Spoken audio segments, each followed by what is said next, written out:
हरिओम. आज शनिवार 27 जून 2026. सद्गुरू ब्रह्मचैतन्य गोंदवलेकर महाराज आज आपल्याला प्रवचनातून सांगणार की शाश्वत सुख कसं लाभेल. ऐकूया. असं पहा, एखादा प्रवचन करणारा घ्या किंवा मोठा वैदिक कर्म करणारा घ्या, त्याला त्यापासून समाधान मिळतं असं नाही. तो असमाधानातच असं कळू लागल्यापासून आपण सदाचाराने वागत असून आणि देवधर्म करीत असूनही आपल्याला समाधान लाभत नाही. याचं कारण काय? तर आपले ध्येय निश्चित झालेलं नसतं. आपण नीतीने वागतो ते लोकांच्या भीतीने, कारण आपण वाईट वागलं तर लोक आपल्याला नावं ठेवतील. लौकिकासाठी केलेलं कर्म कधीही समाधान देऊ शकत नाही.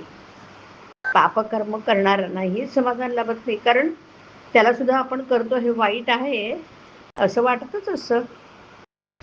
एकदा एक गृहस्थ माझ्याकडे आला आणि म्हणाला, देवापाशी काही न्याय नाही, तो अगदी अन्यायी आहे.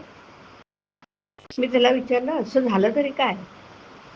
त्यावर तो म्हणाला, मी कधी कोणाचा पैसा खाल्ला नाही, सदाचाराने वागलो, पण मी फक्त एक मजली घर बांधू शकलो आणि माझ्या हाताखाली काम करणाऱ्या एका भिकारड्या कारकुनाने पैसा खाऊन माझ्या समोर 2 मजली घर बांधलं.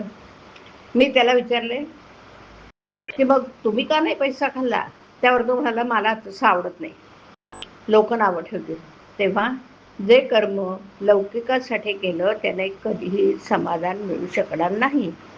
प्रपंचात सुख लाभावं म्हणून आपण देवाचं करतो आणि लौकिकासाठी नीतिधर्माने वागतो, पण त्यातून शाश्वत सुख कसं लाभेल?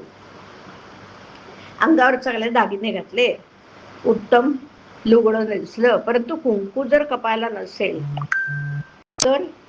तर या सर्वांची काय किंमत? तसंच जर देवाचं प्रेम नसेल तर त्या सत्कर्मापासून तितकासा उपयोग होणार नाही. या उलट देवाच्या ठिकाणी अत्यंत प्रेम असून सुद्धा जर नीतिधर्माचं आचरण नसेल तर ती परमार्थाची इमारत टिकू शकणार नाही. खरोखर परमार्थ अत्यंत सोपा आहे. विद्वान लोक तो उगीचच अवघड करून सांगतात.